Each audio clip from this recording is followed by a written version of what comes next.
Thank you.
தாய்மார்களே, இந்த அம்பிகையார் வாசல்ல ஐயாவோட வாசல்ல எத்தனையோ பெரிய பெரிய புலவர்கள் எல்லாம் பாடி இருக்கலாம். பாடி இருக்கலாம். இன்னும் பாட போகலாம்.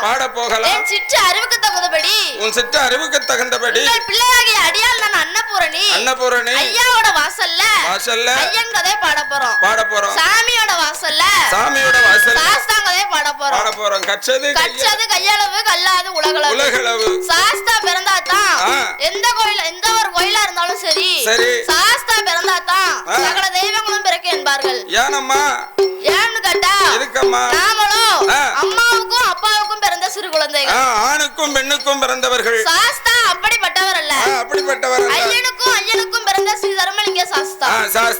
அதனால்தான் சாஸ்தா பிறந்தாதான் சகல தெய்வங்களும் பிறக்க என்பார்கள். சாஸ்தா பிறவியை படிக்கணும்னா விருப்பமா பாடலாம், விடியும் பாடலாம், விடுஞ்சும் பாடலாம். இப்போ எனக்கு அரங்கேற்ற விழா. அதனால 2 மணி நேரத்துல சாஸ்தாங்கதை சுருக்கி சொல்லி ஐயாவோட வாசல்ல ஐயன் கதை பாட போறோம். நாங்க பாடுகிற பாட்டில எதுவும் சொல் குற்றம், பொருள் குற்றம், சரீர குற்றம், எங்கள் இசை குற்றம் குற்றங்கள் இருந்தாலும் உங்கள் வீட்டு பிள்ளை ஒரு சிறிய தவறு செய்தால் எப்படி அன்பால ஆதரிப்பீர்களோ அதே போல எங்களை ஆதரிக்க வேண்டும் என்று சிறந்தாழ்த்தி கரண் கூப்பி பணிவான வணக்கத்தை தெரிவித்துக் கொள்கிறோம் ஐயா. சரி, எங்கள் வணக்கம்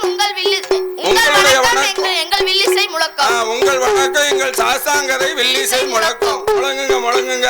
சோதிபதி மால்மலுகும் கங்கையோடு பாம்பணிந்தோ பார்வதியை மனம் புரிந்த ஆதி சிவமோகம் அது கணிதமாக ஆதி அச்சுதன் என்பெருமான் இருகரத்தினால் ஏந்த சோதி மணி விளக்கின் ஒளிவு போல் ஏதினில் ஐயனாராகவே வந்து பிறந்த விவரம் அதை இனிமேல் விரித்துக் கொள்வோமே.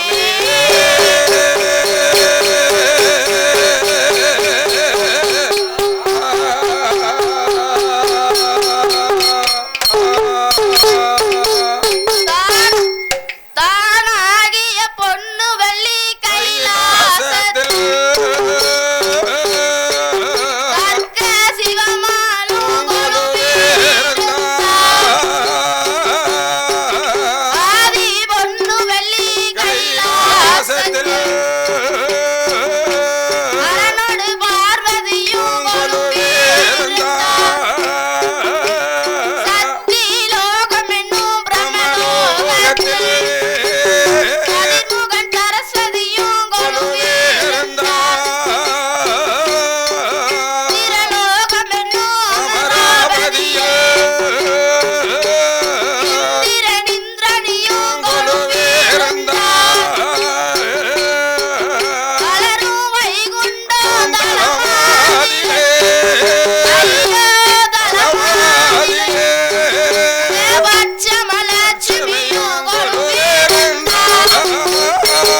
மரகதத்தில் 30 கோடி தேவர்கள் 48,000 கோடி ரிஷிமார்கள் எல்லாம் கொலுவிருக்க இன்னும் யார் யாரெல்லாம் கொலுவிருக்கிறார் என்று கேட்டால் யார் யாரெல்லாம் கொலுவிருக்கிறார்? கரை கண்டர் என்றும் காலகண்ட மூர்த்தி என்றும் கண்டர் என்றும் சொல்லப்பட்ட சங்கரன் சதா சிவன் சப்பாவர்ண ஆமா காலகாலன் காலசுந்தர சூடகன் திண்ணையன் திரிலோக நாயகன் ஆமோ தேவதேவன் தில்லை அமல வாசகன் தில்லை வாழராஜன் ஆனை தோல் ஆசனம் புலித்தோளுடையும் கையில் கபாலம் திரிசூலமோ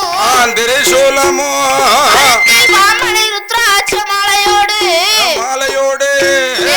பஞ்சாச்சரம் அணிந்து உச்சியில் 1008 சடாமுடி பாரத்தோடு வலதுபுறம் அங்கை அணிந்து இடதுபுறம் சந்திரனை அணிந்து பிரகாசமாகவே ஒளி வீசக்கூடிய தயாபதி பார்வதா தேவியோடு இன்னும் யார் யாரெல்லாம் கொலுவிருக்கிறார் என்று கேட்டால் யார் யாரெல்லாம் எப்படி கொலுவிருக்கிறார் அம்மா? அடரே ஆகாயத்தில் சூரியன் அழகு குளிர் சந்திரன் ஆகாய வாணியோடு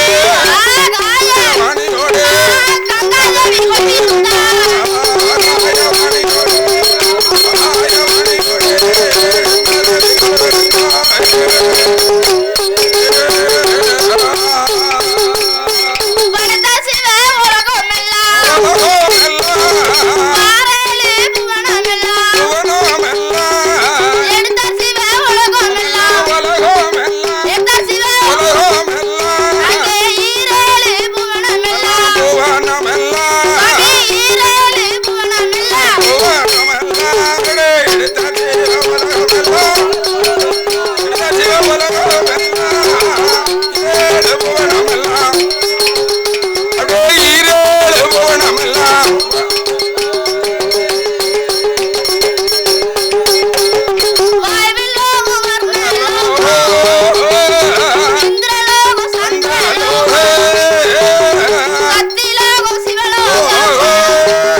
மரம் செடி கொடி புல் பூண்டு தலை தாவரம் நீர் நெருப்பு யாவையும் படைத்து நீர் நெருப்பு நிலங்களையும் படைத்து ஆடு மாடு கன்று காளைகள் எல்லாம் படைத்து பச்சை பறவைகள் எல்லாம் படைத்து படைத்த மனுக்களுக்கு எந்த குறைகள் எல்லாம் ஓர் அறிவு முதல் 5 அறிவு சீவ சிந்துக்கள் எல்லாம் படைத்து ஓர் அறிவு என்று கேட்டால் ஆறாவது அறிவான பகுத்தறிவை படைக்க வேண்டும் என்று ஆண்டவன் பகவானுடைய அம்சத்தில்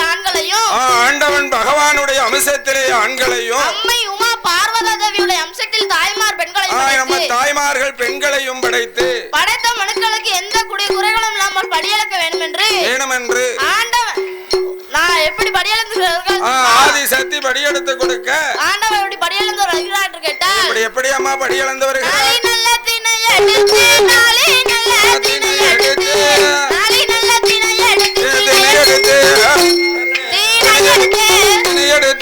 நாடு எங்கும் படியளந்தார்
குஞ்சு முதல் குஞ்சு முதல்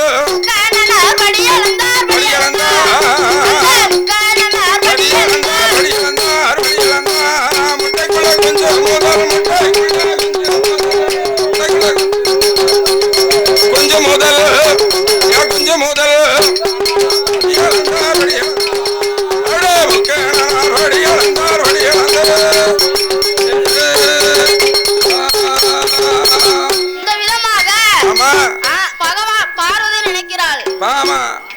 பகவான் கல்லி மேலிலும் மலையிலும் விமலன் பகவான் வெயிலிலும் மலையிலும் பகவான் வெயிலிலும் மலையிலும் காட்டிலும் மேட்டிலும் வெயிலிலும் மலையிலும் விமலன் படியாளந்து வருவாரே என்று ஆமா பகல் 30 நாளிகை இரவு 30 நாளிகை இரவு 30 நாளிகை அல்லும் மகளும் 60 நாளிகை படியாளந்து வருவாரே என்று பார்வதி நினைக்கிறார் நினைத்து திருப்பாதம் அணிந்து பாதம் அணிய வேண்டும் பாத பூசைகளை செய்ய வேண்டும் என்று நினைத்து எங்க வருகிறார் தெரியுமா எங்கம்மா வருகிறா அடரே பிரம்மன் அல்ல முகூர்த்தத்திலே நானாங்காலம் ஜாமத்திலே தீர்த்தமாடி மாத்துடுத்தி திருநீற்றி காப்பணிந்து நந்தவனம் தன்னதிலே மலர் பறிக்க வேணும் என்று கையாலே மலர் பறித்தா காம்பலிகி போகும் என்று விரலாலே மலர் பறித்தா வெப்பி போகும் என்று சொல்லி நகத்தாலே மலர் பறித்தா நஞ்சு பிஞ்சு போகும் என்று தங்க நல்ல துரட்டி கொண்டு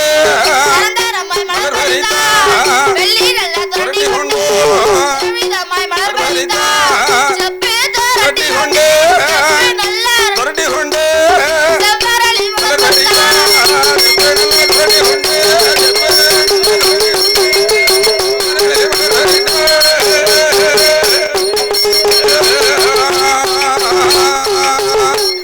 இந்த விதமாக ஆதிசக்தியான பார்வதியால் பாரிச்சாத மலரை கொண்டு பாரிச்சாத மலர்களை பகவான் திரு பாதம் அணிந்தால் பாத பூசைகளை செய்தார் பாதம் அணிந்தால் பாத பூசைகளை செய்தார் ஆண்டவன் பகவானை பலகை மேல நிக்க சொல்லி ஆமை ஓட்டு பலகை மேல் நிக்க சொல்லி திரு பாதம் அணிந்தால் பாத பூசைகள் செய்தார் பாத பூசைகளை முடித்து களைப்பாடு வருவார் என்று களைப்பாரி கொடுத்து களைப்பாரி கொடுத்து இளைப்பாடு வருவார் என்று இளைப்பாரி கொடுத்து என்ன செய்கிறார் தெரியுமா பசியோட வருவார் என்று பால் பழங்களை கொடுத்து பால் பழங்கள் எல்லாம் கொடுத்து என்ன செய்கிறார் தெரியுமா என்ன சொல்லுகிறா ஆண்டவா பகவானே அசந்து போய் வருவதென்ன அடியாளிடம் சொல்ல வேண்டும் இளைப்பாடு வருவதென்ன என்னென்று சொல்ல வேண்டும் களைப்போடு வருவதென்ன காரணத்தை சொல்ல வேண்டும் என்று பார்வதி கேட்கவும் ஆண்டவனாகிய சிவபெருமான் பார்வதி 14 பூணங்களை படியெழுப்பதற்கு நேரம் பத்தவில்லை, பொழுது காணவில்லை. அதனால 14 உலகங்களை 3 உலகங்களாக பிரிக்க போகிறேன். 3 உலகங்களாகவே பிரிக்க போகிறேன். 3 உலகம் என்று கேட்டால் எந்த லோகமா? அதல என்றும் சுதல என்றும் ஆதி பாதாள உலகம் என்றும். ஆதி பாதாள உலகம். அதல என்றால் எங்கமா இருக்கு? அதல என்றால் ஆகாயம். ஆகாயம் மேலோகம். சுதல என்றால் நாம்